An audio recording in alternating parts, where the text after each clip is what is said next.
Hello and welcome back for another episode of the season of Try This on Wisp Sports. I'm your host, Dr. Kirstin Lortzen, and we have a very special episode for you today. I have a guest with me, but first, before I introduce her, we're going to do our training recap of the week like we have in most of the other episodes. So I'm back into training. As I talked about a couple episodes ago, I'm going to be doing the La Quinta, Palm Springs, half Ironman in December. It's going to be probably my last event of this year, unless I pick up another half marathon or some type of running thing. But that might just end up leading into next year. So back into training, like really officially back into training. And I'm definitely feeling the strains of it. Basically our strategy for this next 10 weeks ish is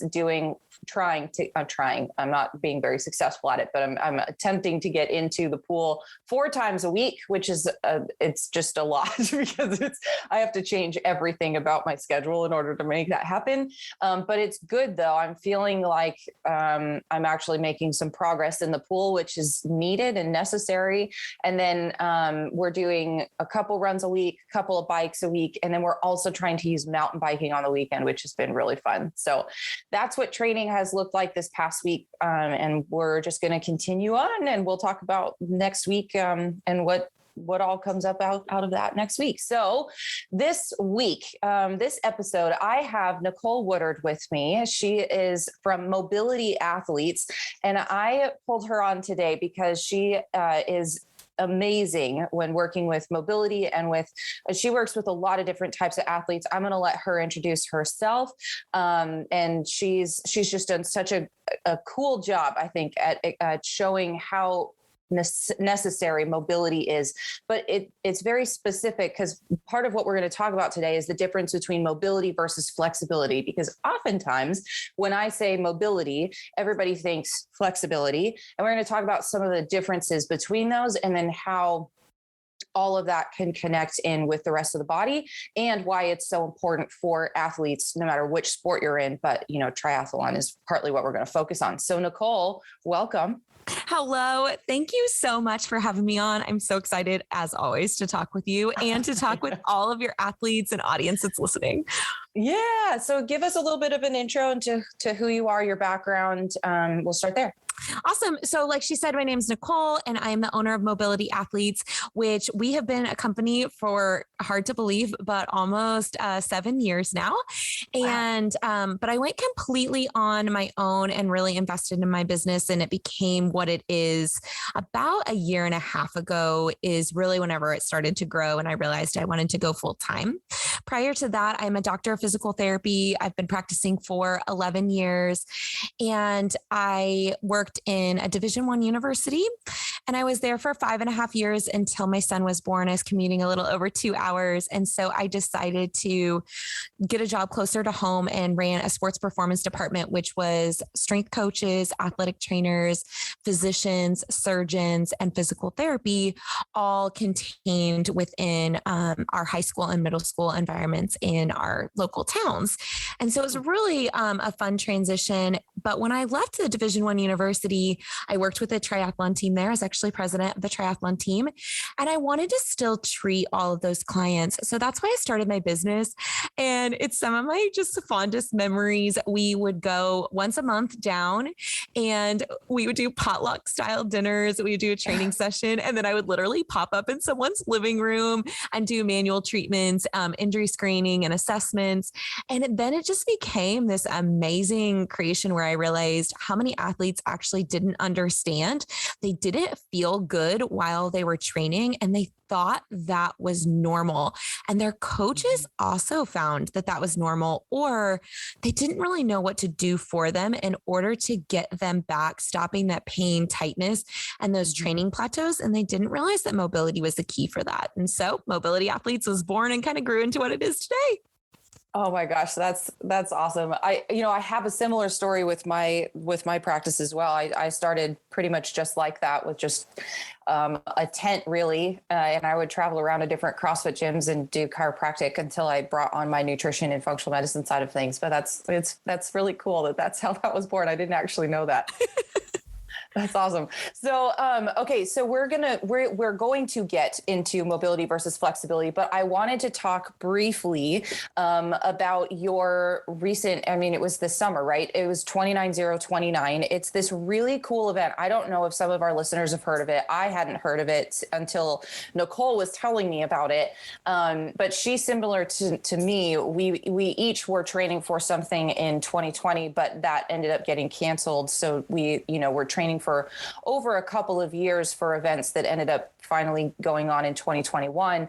But Nicole, tell us a little bit about 29029. If you all are not following Jesse Itzler and Colin O'Brady, stop this podcast and go do it right now, because they are freaking amazing. So they are part of the organizers for 29029. And so what 29029 is that the vertical height of Mount Everest is 29,029 feet. And if you guys do follow Colin O'Brady, you know that he summited Mount Everest. He's got an amazing story. He also holds, he was the first person ever to make a solo trek across Antarctica. That was really one of his most famous excursions. And then he did the 7 summits, the 7 highest summits on the continents, the fastest. So he holds that world record as well. And so this is his event. And then Jesse Itzler, I love Jesse. He is an ultra endurance man, and he is also married to Sarah Blakely, the creator of Spanx. And they are just the most hilarious couple because she's always eating French fries and he's a hardcore vegan.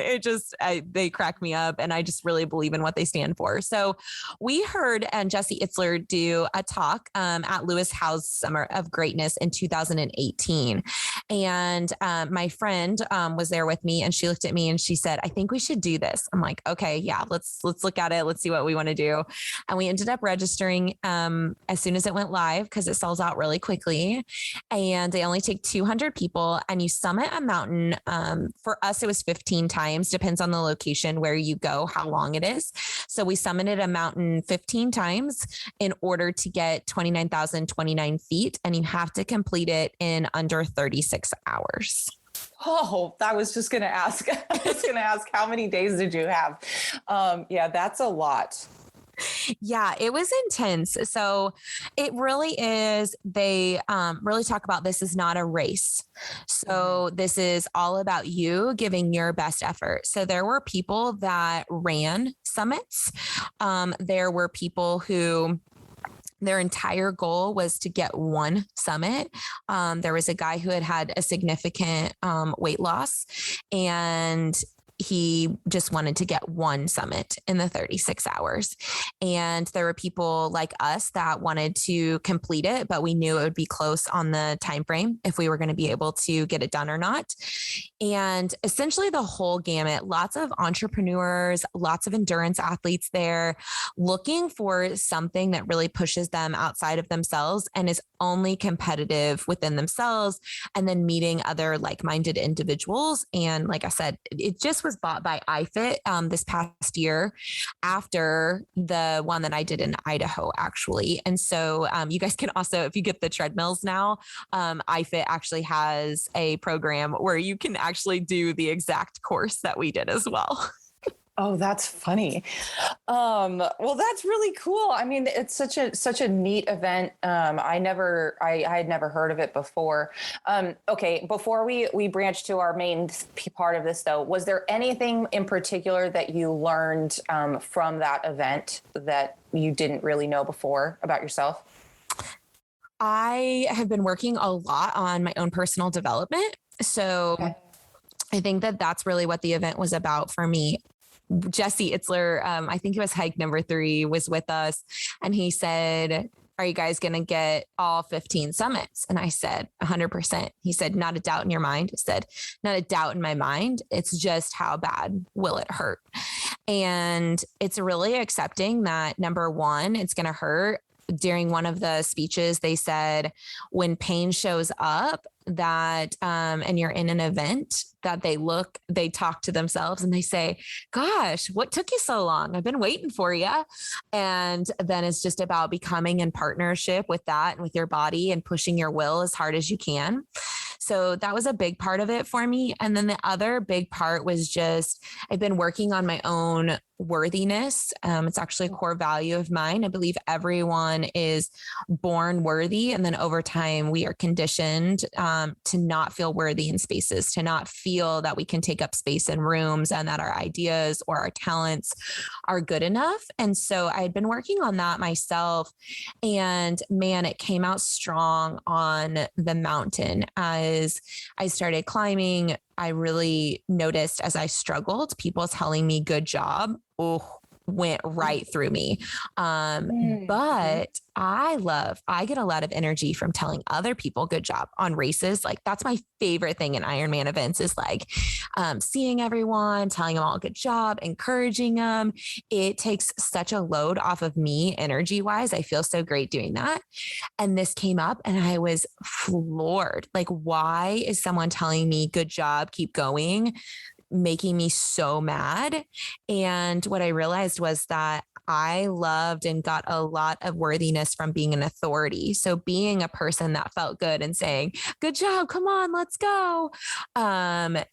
It wasn't just encouragement for me, which this was a hard pill to swallow, but it wasn't just encouragement for me. It was also a check mark in my box that I was doing better than they were. And in this instance, there was a lot of people that were feeling a lot better than I was at different instances on the mountain. Man, like you go up and down on that thing. Like one lap, you're high on life. The next lap, you're like, please, someone just drag me up and I'm never doing this again. And so that was a really interesting perspective that came up for me that had never showed up in any other endurance event. I had never reached my physical and mental capacity to that level. So that was a really beautiful thing that happened and allowed me to leave the mountain with a lot of lessons and then really take those lessons forward also into my practice, because I started to notice that I needed to start creating even more partnerships with the coaches that I work with the athletes that I work with, putting them in charge and really giving them the power that they can come to me and ask questions, but that I need to do just as much listening to them and really, really being aware of that it's a partnership, not an authority, even if I've went to physical therapy school and done all these things. And so it just changed big parts of my life. I love that. Well, congratulations on finishing that. It's always a feat. I mean, you know, and people that listen to this podcast also know that part of what I went through with Ironman Coeur d'Alene was it pretty much pushed me to my absolute limit. And I really do think that at some point in life, it's just such an interesting experience to in sport, find those boundaries and then be able to push through them. And it's just such a learning experience that I think then just translates everywhere into your life. And I really love also hearing about other people's stories, of where they find that too, because it doesn't necessarily have to be in an, Ironman or triathlon. It can really be in any sport, right? 100%. Yeah. I just really challenge everyone that look at your year. I mean, it's crazy. We're coming up on the last quarter of 2021, and in 2022, I would just start looking at your year now and find something that you think is going to physically and mentally challenge you. And that could be not something physical. They have complete quiet retreats now where you go and you sit for 2 to 3 days without speaking, being alone with your thoughts, meditation retreats. It could be something as simple as that, or it could be a physical feat, but you need to really check in with yourself and see what is the thing that's really going to push me forward and bring out some beliefs that I have about myself, about my capabilities, and get me to the next level. And I just challenge everybody to really seek that in the coming year. That's really cool. The introvert in me was like, 2 to 3 days without talking to anybody. That sounds like an amazing experience. Doesn't sound like a challenge, but I'm sure that would be a challenge for somebody else. Anyway, sorry. That's hilarious. But that is really cool though. I mean, you're right. It doesn't necessarily have to be in sport. There's many different ways that we can challenge ourselves and learn something new. Okay, so let's dive into this difference between mobility versus flexibility. I see it a lot in my own practice as far as chiropractic goes, and I think it's it's a good topic for athletes to learn about, because mobility is different than flexibility. And when you say like, it's very common, right, to hear an athlete say, well, I need to stretch more. That's the root problem of my injury or my issues here. But they're not really understanding the difference between the two. So why don't you lead us through what the difference is there and why this is so critical? So mobility encompasses flexibility and stability. And so we'll just kind of quickly go through some of the definitions so that you guys know. And same as what Kirstin said, occasionally I will flip them too. And I'll say something and I'm like, just kidding. I mean, flexibility. Yeah. And so just know that if you do that, or if you hear me do it and then correct me, that's completely fine. So when we look, mobility to me is the ability to demonstrate full movement at every joint in any environment. So what that means is that let's say for an example, can you touch your toes?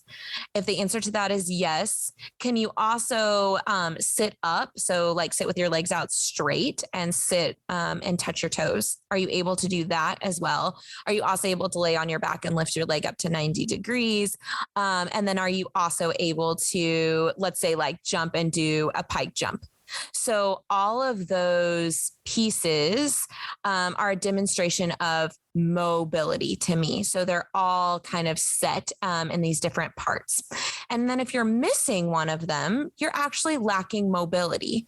But that doesn't mean that you might not be lacking flexibility. So flexibility means that you have a hindrance in either your joint or in your muscle that is preventing you from demonstrating that full motion in any capacity. And then stability is obviously the ability to be able to hold that in any position at any time. And so that's kind of what we look at as we look across the spectrum. And then people say, I feel tight. So I want to always say that is 100% true, that your feeling is always true. That's just your brain telling you what it's feeling and what it's perceiving. And from there, then we just have to decide, is that a stability, meaning like a motor control sensation? Your brain realizes that something's not quite right. And so it's sending that signal, or do you actually have a muscle or a joint limitation? So in that sense, what you just mentioned there, if an athlete is feeling tight in a joint, let's say, right, or in their muscles, let's say tight hamstrings, which is a really common one, if they start stretching that muscle and the brain is basically saying we just don't have stability there, are we working against ourselves when we stretch? 100%. Yes. Okay. So if you guys have went through, and I just share this story, and maybe this will hit with a lot of you guys, especially my triathletes and runners, this is a very, very common theme. So I was a runner in high school, cross country and track, and I was an all-state runner. And I was also a cheerleader. So I was sent to practice between 30 to 45 minutes early for cheerleading practice every day because I had tight hamstrings and my inflexibility would hold up practice. So I'd have to go and I would have to stretch. Now I did this for 6 years. So if I had a flexibility problem, don't you guys think that now keep in mind, I'm like a 15-year-old girl, so my compliance probably wasn't 100%. I was probably also doing other things, but even stretching for 10 minutes every day for that length of time, I should have seen an improvement. But instead, what I would notice is this short improvement. And then as soon as I would go run or as soon as I stopped stretching, my flexibility was right back where I could just barely touch below my knees and just felt tight again. And that never resolved. And no one ever could tell me why until my third year in physical therapy school. And my teacher had me come up for a demonstration. because I do something called the functional movement screen, and I did not pass the functional movement screen. And he said, I want to do a demonstration on you. And what he had me do is lean over like I was going to touch my toes, but I had a platform just above where I started to feel a stretch. And all I did was push my hands down onto that platform and take 10 deep breaths while I was pushing down with my hands as hard as I could. I could feel very minimal stretch in my hamstrings. He said, okay, step back. I stepped back and he said, touch your toes. And I palmed the ground for the first time ever in my memory. That is a very good example of the difference between mobility and flexibility. But it's also though a really good demonstration of how much the brain controls our muscles and our joints and our movements. I think this is something that is, I see it all the time in my practice, just because you know, we can adjust a joint as much as you want, but if there is a movement issue that is causing part of that chain to continually be working that way, then you can adjust it all day long and multiple times a week, but it's really not going to get fixed until you really get to where that where whatever's causing that movement pattern to happen. So where are some areas that, like, let's talk about movement patterns for a little bit. Where can some of those things start to break apart, and how does the brain kind of interact with how our like controlling joints and muscles? Does that make sense? Oh yeah, totally. And I want to tag on too with what you just said about manipulating joints or any sort of manual hands-on progressions, or even people manipulating themselves manually. So meaning like with Theraguns, like the vibration guns, foam rolls, lacrosse balls, any of that stuff. As we have studied more and more and more in research, the thing that keeps coming up is that the reason that these manual techniques are effective is not because we are actually changing a joint or a muscle. We're not actually changing anything anatomically for the most part. What we are doing is we are activating the connections to our brain. So nerves that are out in the distal parts of our body, or out inside of our like arms, our legs, our spine, all that thing. We're activating those nerves that then go and tell our brain, hey, everything's okay. And it gives you this window to work within that is a reset. And then that's whenever this kind of the follow-up question that you had was like the motor patterns. So the thing that everyone needs to understand is that sometimes you do need a manual intervention. And I love manual interventions. Like, I'm a very heavy manual therapist, but whether you're a therapist that's applying those things or whether you are someone getting those things, you need to understand that this is not a passive thing that you receive. You do not go to a chiropractor and passively get a manipulation and then you feel better and that is done. There's a reason that pattern started, which I think is kind of what your question was asking. There's a reason that it started. So then we do a quick reset to your brain that essentially gives us a window that opens up the window and it says, okay, you can come in here and maybe readjust some things and we'll see if I get any happier. But if nobody comes through the window, if the window opens up and nothing changes, then that window will shut again. And a lot of times you will end up with the same problems over and over and over again. So you have to understand these pattern interrupts. And I think that that's really important as we kind of move into starting to talk about patterns.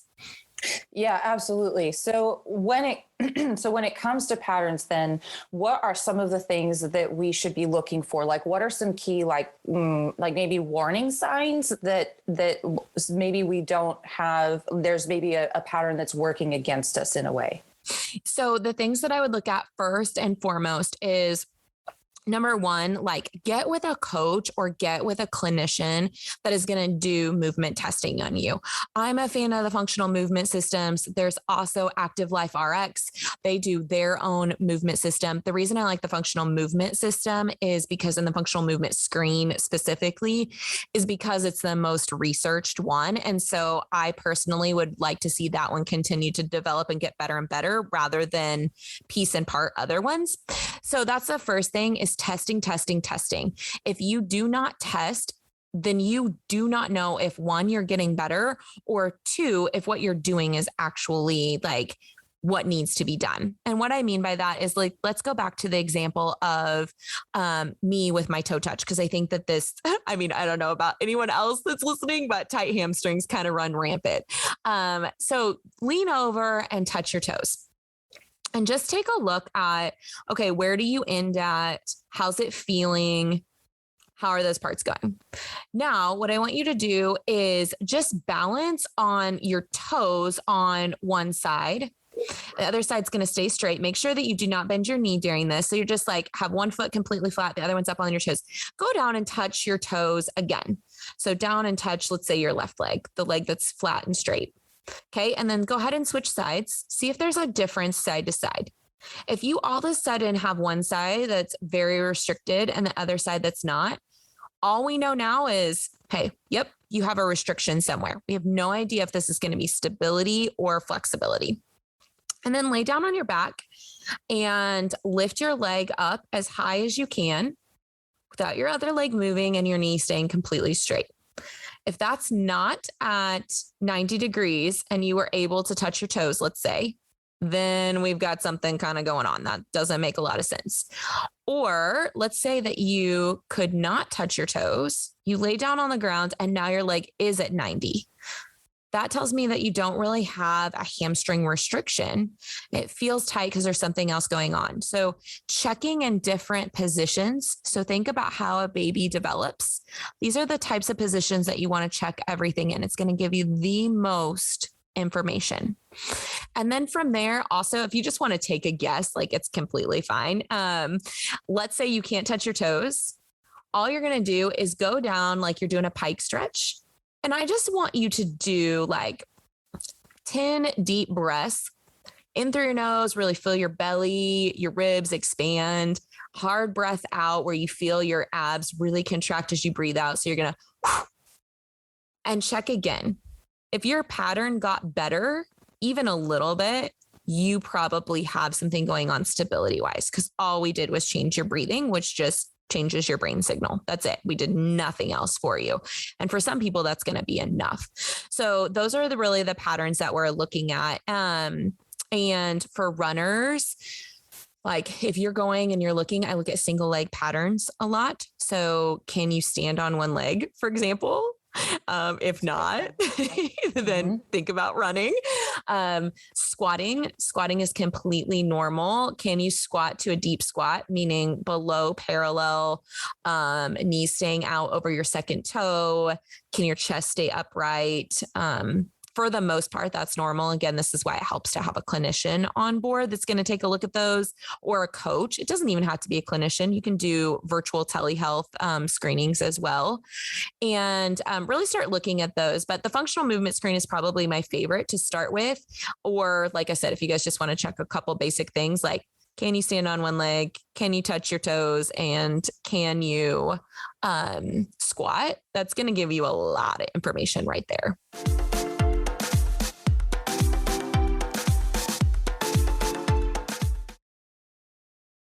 So you mentioned though, so in your example that if you had an issue if you have an issue that's leading to stability, what does that potentially look like? Is it like a stability in the joint? Is it a stability issue like in the low back or in the spine? Like what in your example, what would be kind of a sign that or what are some of the things that you would look at in relation to stability? So for me, stability means that you have an activation sequence problem. What that means is that you can have a stability issue where your joint is actually like dislocating. That's not necessarily what I'm talking about here when I'm talking about that you're feeling tight and restricted. So just let's kind of take that off the board. If you guys have hyperflexibility issues, that's something else that we can go into. What I'm really thinking about is you have a sequencing activation issue, meaning that the muscles that surround a joint and also core activation sequences, they're not kicking in at the right times. And so, for example, what that would mean is every time you go to take a step forward. So let's think about running. Every time you go to take a step forward, your deep abdominal muscles should contract. Your deep back muscles should contract immediately. I mean, we're talking micro nanoseconds. That's the first thing that happens right before your leg is even lifting off the ground, because it's stabilizing your spine. And then obviously the leg that you're standing on, your glute is activated. You get hip flexor activation on the opposite side, and you get all these pieces. And then your calf, your hamstrings start to activate to decelerate you. Your front of your shin is activating so that your foot doesn't slap down. And all these things go in an order. When we have an injury or pain, or we've had an overtraining moment, the human beings are the fastest adapting species on the planet. What will happen is that our bodies will accomplish whatever we ask them to do. They do that through compensation. Compensation isn't necessarily a bad thing. Compensation is what has led to evolution, which is why we're here. But if we don't keep that in check, compensation can also lead to pain, injuries, and dysfunctions. And so we have to check these sequence pieces. And that's why I always start with breath work. If you cannot breathe, you literally came out of the womb and took a breath and were able to breathe normally. If you don't have that basic capability anymore, just to lay on the ground or to stand up and just breathe, then we have motor control issues, which means already you're driving your car with the parking brake on. You're missing these big pieces. And then it just compounds. The more we start looking at the body, the more we start looking at these patterns. Now we see all these compensations that have just built up over time as your brain has sensed, ooh, every time Kirstin runs, like her hamstring feels tight and restricted, but also her knee feels a little wonky. So I'm just going to go ahead and keep making her hamstring tighter so that I can protect her. And that's what our brain's doing the whole time, is like survival, survival, survival. It doesn't care how fast you run. It doesn't really care what your body feels like. It's going to send you signals to protect you and help you survive. And that's really where all these pieces start to come in. Yeah, I really want to highlight what you said about breath work again, because we've talked about this actually on a previous episode. But one of the things that I was doing in one of my continuing ed classes was just learning more about how to train movement and how to, again, help with many of these different areas that you're talking about. And one of the first stressors in a movement that we did was breath. Like, could you actually maintain good breathing patterns when we put somebody like in a position or in a movement? And if they couldn't do that, like that was the first thing that needed to be addressed first. And it's amazing to me how much breath work matters. And the reason also why I have you on this podcast today is because last week we talked about core strength and how critical and important it is. And one of the things that we talked about was breath work, because if you're running and you can't breathe well at the same time, you are going to most likely, go lead into dysfunctions at a certain point. So yeah, it's just so critical. Yeah. I mean, I think that if you guys take anything away from, obviously, like, my biggest message is two things. One, you have to test your movements. If you don't test your movements, you just don't have any reliable information for yourself or for anyone else to be able to help you. So if you're going anywhere and you're not getting movement tested, you're just missing the boat. And then the other thing is, you don't have to work so hard at it. So if you're looking for core activation and you need some other stability pieces, or your glutes need to turn on better and that you've been disappointed because they're just not activating, which you think has led to your hip pain, all those things might be true, but you don't have to work so hard.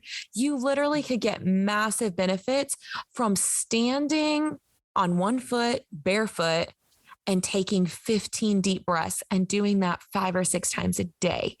Your glutes will turn on and start to activate.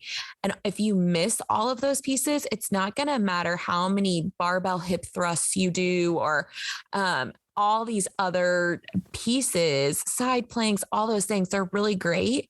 But if you're missing the foundation, you're just, like I said, you're driving your car with a parking brake on, and you're never going to get there. Even if you press on the accelerator harder, it's not going to do any good. Go back, take the parking brake off, and then we can start driving the car and getting faster and faster and faster. Well, I love that point. We would just work way too hard. Yes. Okay. But seriously though, I mean, we complicate nutrition, we complicate movement, we complicate all sorts of things. And honestly, like if you really get down to it, there are some very, very basic things that we need to do. And those will usually take you a good amount of the way. We work a little too hard. 100%. And I mean, we all love to work hard. That's in all aspects of our life. And that's just what, again, when we look at belief systems, that's what we've been told from the very beginning, is that if you work hard, if you're the hardest worker in the room, that you will always be successful. You will essentially get what you want if you just keep working harder. And we learned that our whole lives. And so we just keep doing that. And unfortunately, that's just not true. I mean, if you look, I guarantee you will find racers that are faster than you, that train less than you, that do less than you.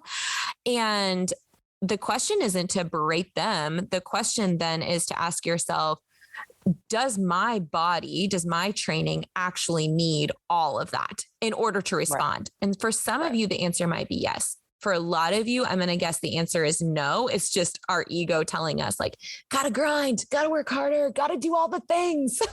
Mm-hmm. Totally. Okay. Well, right before we wrap up, there's one more topic that I really wanted to dive into, which is how pain interacts with all of this. So we've pretty much set this up pretty well because we've talked about how the brain does control everything, right? And it's ultimately, like, the brain is trying to do a couple of different things. First off, it wants you to be able to move, but it doesn't want you to get injured. So it very much so plays a very protective role over everything that we do. But then, so what happens? How does pain tend to alter the way that we move, and how does that all work?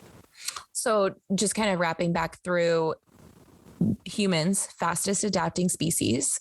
And so what happens, and the only thing that we've really been able to discover from all of our pain research, is that it is a unique experience for every person. So if Kirstin and I train the exact same way, we have the exact same training plans, and we both get a low back tweak. We both have low back pain. Kirstin could get over hers in a day and have no ramifications from that. I could take 2 months to get over mine and have compensations with my hip mobility and all of these pieces for a long time.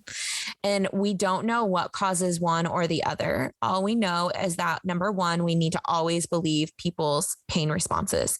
So if someone says that they're hurting and they're in pain, then that's a serious concern. We don't want to train through pain. I don't let any of my athletes train through pain unless they're in competition. If you are at an Ironman event, you're a professional athlete. If you are at an event, you're trying to punch your pro card. If you are at the CrossFit Games, then yeah, we'll work through some of that. But during training, the payoff just isn't worth it because you have no idea what the backlash is going to be. So just like I talked about driving the car with the parking brake on, let's talk about pain being a red light. So you're driving your car and pain is a red light. It says, stop what you're doing. I don't like it. And instead you decide to run through the red light. There's several outcomes that can come from that. So outcome number one, you can get in a collision and you can die. Option number two, you can get in a minor collision. No big deal. Fender bender. Oh, that kind of sucks. Option number three, you rolled right through. Nothing happened.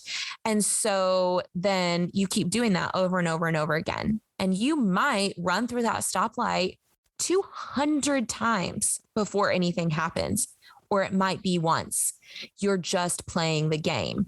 And if you don't have the right support system to play the game and you're not playing the game really smart, then you're going to run into some big problems. And this is where we see those career ending injuries and where people really struggle because they're just not able to train anymore because they've pushed through those red lights one too many times and they taught their brain and their body that they don't respect it. They thought working hard was more important than listening to their brain. They presumed that their brain was wrong. It was sending the wrong signal. Their body was fine. And when we assume that that we consciously are smarter than all the subconscious systems interacting in our brains, that's where we get into some trouble. Yeah, absolutely. I think that's such a hard one, I think, too. And I see it a lot in the triathlete world, because there is it's the same thing, I think, kind of with rest as well. Just that it's a very common thing to see athletes just driving and grinding and working and not taking rest. And that, now there's this saying that's kind of come out of it, like, it takes courage to rest. It takes courage to recover, because people have there's this culture almost in the triathlon world that I've seen, that it's just this, like, we've constantly got to be doing things. We've got to constantly be grinding. We can't miss that run. We can't miss, whatever. Or if we're being told we need to not run and we only need to bike, it just like eats away at people's minds. It's so weird. But it happens because it just seems like you've got to be doing these things in order to not get caught, at a race and just have everything fall apart. Mm-hmm. But the problem, though, is that if you are, running through, and I've talked to you about a couple of, throughout my whole last year, I trained through a bunch of knee pain. I had like a posterior hamstring tendonitis thing happening. And then I periodically get just like kind of glute medius, like hip pain when I run. It's pretty common.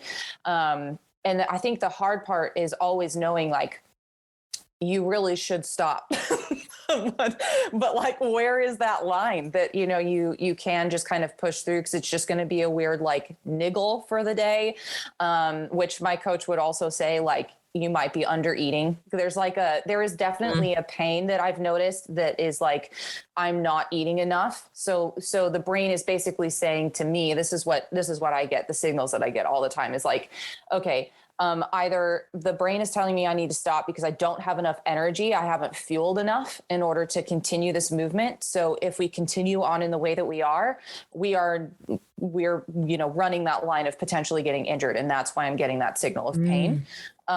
Versus also like you've just been running for a distance of like 15 miles or whatever. And it's just hard on the body. Right. And there's a point there where sometimes some pain pops up, but there's also, though, a signal that you need to just stop, because whatever is going on it's just not right. And ignoring those pain signals is where we end up with in a lot of issues. It's a very concerning area to be in.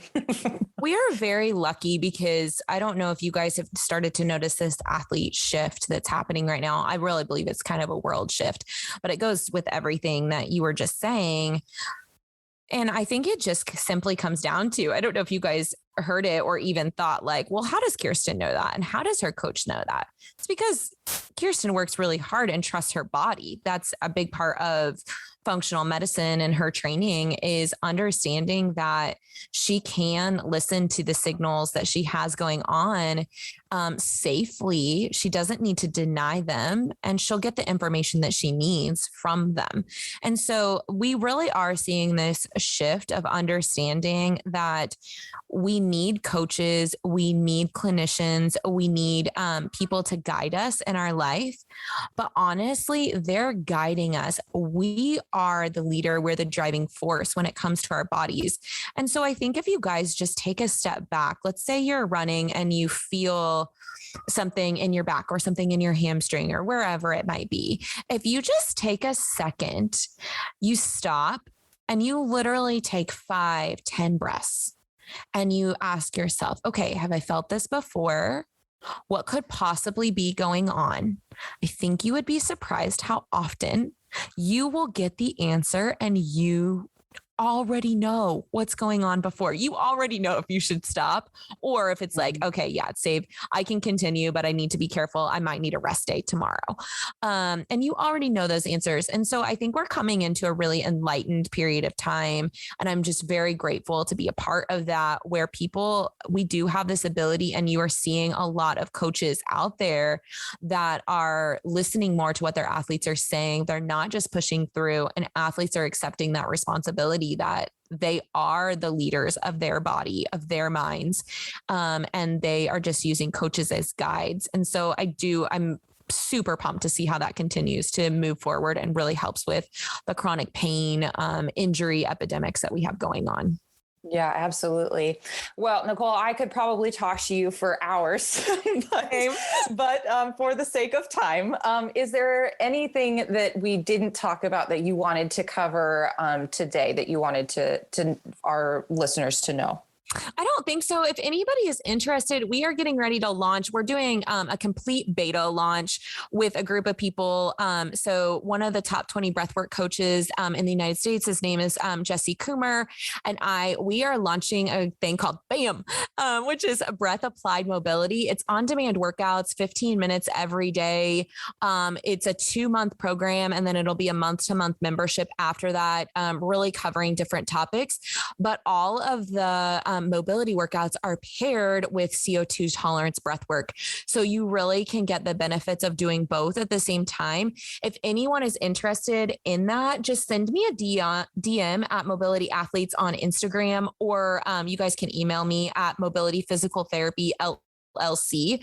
And I would love to get you guys enrolled in that. We have like a really, really great rate on that right now. So I can talk to people about that if that's something that interests them. As you know, obviously Kirstin and I both believe significantly in breath work, and we want to make sure that you are actually making time for your recovery, and then it becomes a practice, a daily practice to keep you safe and really training at the level you want. Amazing. And yes, that's true. I love breath work. It's so important. And it's not just, the last little thing I'll say on that, it's not just important for your movement. Breath work significantly impacts how your brain and your gut can talk to each other. So it's pretty critical. You'll be getting more benefits than one. Okay. Well, thank you so much, Nicole, for being with us. That's our episode for now. Thank you so much for listening. Make sure to follow With Sports on all social media channels, and make sure to share this episode with anyone you think may love it. Also, if you could please rate this podcast and also leave a review, it really helps get this podcast out to more people. You can also follow me at Dr. Kirstin on Facebook and Instagram, and then you can also find me at drkirstin.com. If you'd like to reach us with any comments or questions about this episode, you can at info@wispsports.com. And you can always leave a direct message with us over on social media as well. Thank you so much for listening, and I will be back next week. Take care.